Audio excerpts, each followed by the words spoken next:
ainda será necessário voltarmos ao tema Black Goo, pois há muito o que ser dito sobre este tema. Porém, antes de avançarmos, teremos de recuar muito no tempo e tratar de um tema pouco conhecido, as árvores pré-históricas gigantes. Quando somos crianças, costumamos olhar o mundo de uma maneira menos preconceituosa, uma vez que não tivemos impresso em nossos conceitos as atitudes e ideias de terceiros e nem experiência de vida. Nossos olhos, com o tempo, acabam se tornando traidores, porque vemos coisas passando em frente a eles e não percebemos, porque acabamos moldando o mundo a nossos preconceitos. Assim, símbolos, sinais, evidências e até provas que estiveram sempre ali nos passam despercebidos até que alguém as aponte para nós.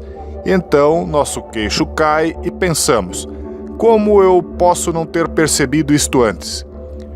Quanto mais velhos ficamos, mais difícil nascer de novo e começar a olhar o mundo de uma maneira inteiramente nova. Os 20 anos chegam e ainda guardamos um pouco da infância. Os 30 chegam e os preconceitos já estão um pouco arraigados. Depois dos 40, isto fica ainda mais forte. E não é que preconceber algo como uma verdade seja totalmente ruim. Na realidade, é um mecanismo que usamos para nos defender.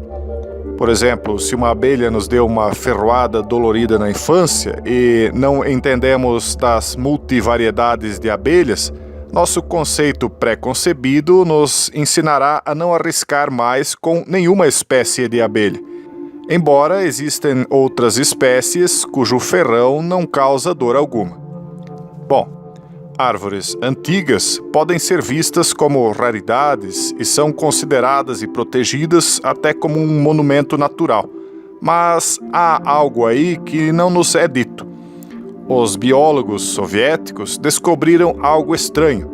A quantidade não natural de polos de água na forma de gelo e neve e uma quantidade não natural de dióxido de carbono dissolvido nos oceanos. Informações que acabam contribuindo para o suspeitíssimo discurso sobre o aquecimento global. Com alguns cálculos simples, os cientistas afirmam ter deduzido um número que diz que recentemente houve um aquecimento geral em 99,9% da biosfera da Terra. Sabe-se que os organismos vivos são compostos principalmente de água, de modo que as calotas de neve nos polos podem, segundo a teoria de alguns, ser nada mais nada menos do que a liberação de água antes contida dentro de organismos vivos e que, depois de liberadas, no estado gasoso migraram para os polos e depois condensaram na forma de precipitação. Em outras palavras, a água rasteja, flutua e corre ao redor da Terra a um volume menor do que era antes do congelamento. Mas, se boa parte desta água congelada um dia realmente já compôs algum organismo vivo, o que evidentemente é só uma teoria, haveria um problema, pois, sob qualquer espécie de cálculo, não haveria superfície terrestre o suficiente para conter organismos vivos que comportassem tal quantidade de água. Esta teoria bem esdrúxula acabou levando a uma conclusão ainda mais esdrúxula, que posteriormente fez algumas pessoas enxergar algo que sempre esteve ali e ninguém via. Baseados na teoria da água congelada ter composto organismos vivos e que não havia terra suficiente para comportar tais organismos, concluíram que a visão preconceituosa e estereotipada poderia ser a culpada, pois os cálculos haviam sido feitos baseados em nossas florestas habituais de 30 metros de altura. Se as plantas não couberam na terra na largura, devem ser colocadas para cima. E então, de repente, a visão mudou. A nova teoria rapidamente desenhou uma floresta hipotética de alturas inimagináveis. E logo começaram a lembrar que, mesmo em gerações recentes, as árvores já foram muito maiores do que as que estamos acostumados atualmente, E então, fotos de algumas árvores tiradas por gerações do passado recente começaram a fomentar ideias para os olhos menos preconceituosos.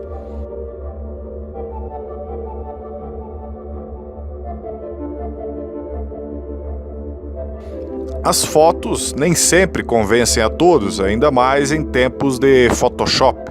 Porém, ainda restam alguns exemplares das chamadas Redwoods da Califórnia, ou das sequoias, se você preferir.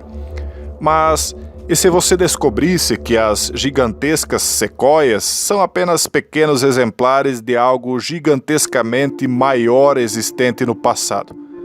Bom, vamos adiante.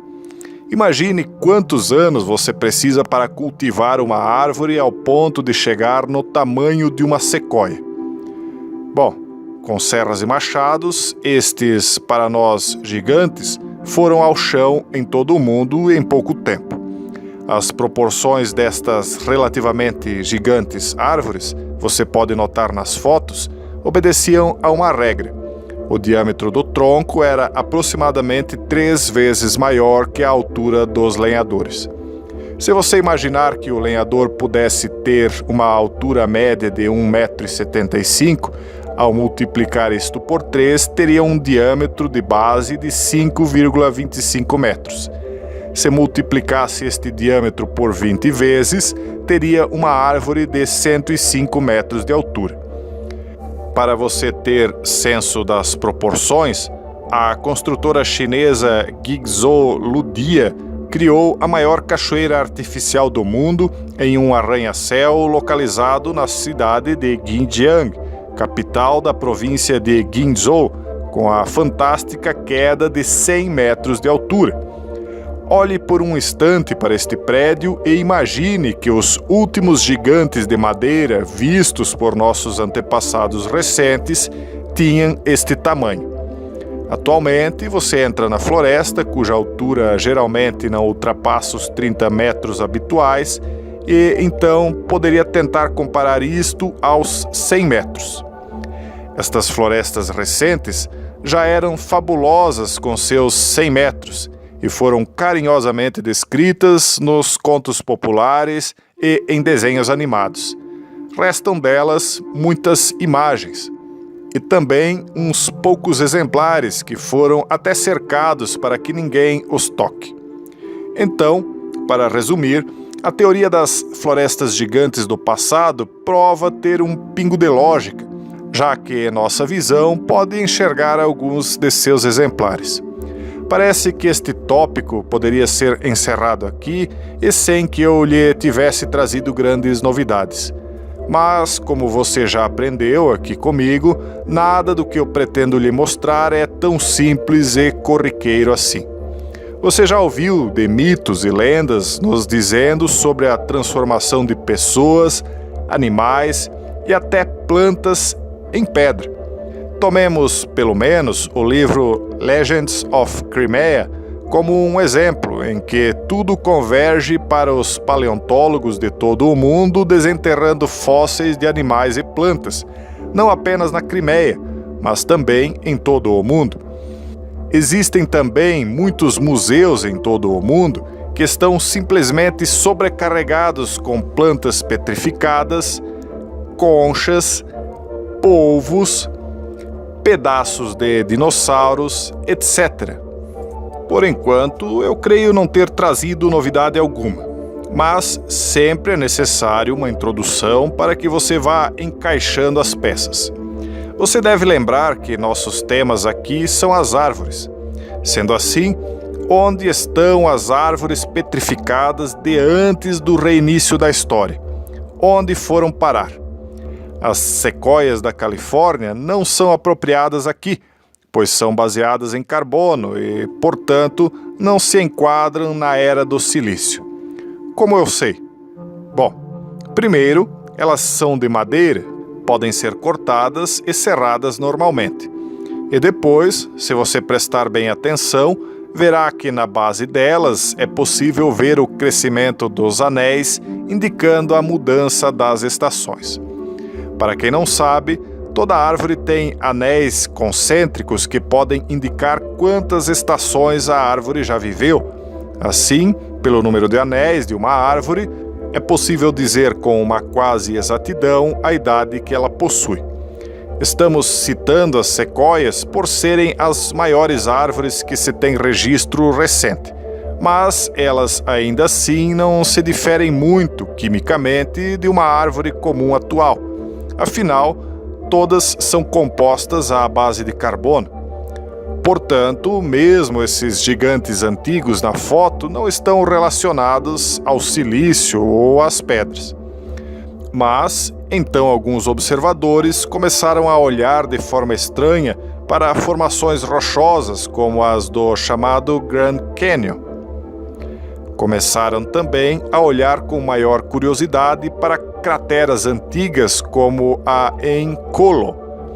Observaram ainda que no meio do deserto haviam restos de árvores petrificadas. Aliás, estas árvores qualquer pessoa pode visitar, pois estão em uma área turística intitulada Parque Nacional da Floresta Petrificada. Mas, se você for até lá, entenda que este parque fóssil não é algo comum, ele é simplesmente único.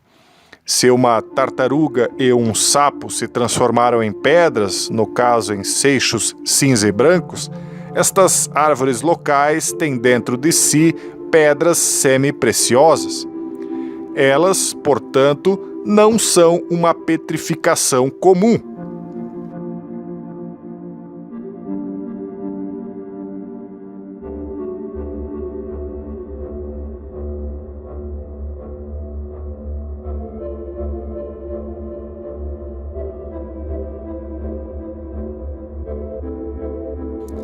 Há algo de fantástico sendo visto aqui. A árvore viva mais antiga do mundo possui quase 4.850 anos e é a Ancient Bristlecone Pine Forest, da Califórnia, nos Estados Unidos, e foi batizada com o nome de Matusalém. Mas, afora a sua idade, ela tem pouco de fantástico. É composta também de carbono. Quando criança, você ouviu falar pela primeira vez de que animais poderiam se transformar em fósseis de pedra e deve ter ficado imaginando com que espécie de mágica isto seria possível. E esta é a pergunta de $1 milhão. Como um sapo pode ser petrificado em vez de apenas apodrecer, como deveria acontecer com um corpo orgânico? Obviamente, algo não está sendo dito com a clareza necessária. O que sabemos é que o processo de fossilização ocorre no subsolo quando o corpo é enterrado sob sedimentos, mas não se deteriora devido à falta de oxigênio. O caso é que isto nos leva a compreender que precisaríamos de algum tipo de desastre natural fantástico, como uma erupção vulcânica de proporções mundiais, um grande dilúvio universal, ou uma inimaginável chuva de argila para cobrir sapos, mamutes e até dinossauros, onde essas rochas sedimentares, juntamente com bactérias do ar, não transformam o corpo morto em carne putrefata, mas sim em corpos enrijecidos pós-compactação. Bom, segundo os cientistas, o material orgânico foi sepultado e parte dele não só se petrificou, como se transformou em sílica, o SiO2. Mas, segundo alguns, um corpo de carbono em nenhuma circunstância poderia se transformar em um paralelepípedo, e que isto foi inventado para esconder a era do silício. Que não seria possível transformar um pedaço de madeira em uma pedra semi-preciosa. Confesso que, quanto a isto, sou muito cético. Porém, como em tudo estamos tratando de forma aberta, dizendo que não importa em que você e eu cremos, e sim no que crê a elite ocultista, é necessário que eu lhes apresente esta teoria, pois há algo de muito estranho envolvendo tudo isto. E sobre isto veremos mais adiante. Um forte abraço e até o próximo vídeo, se Deus quiser.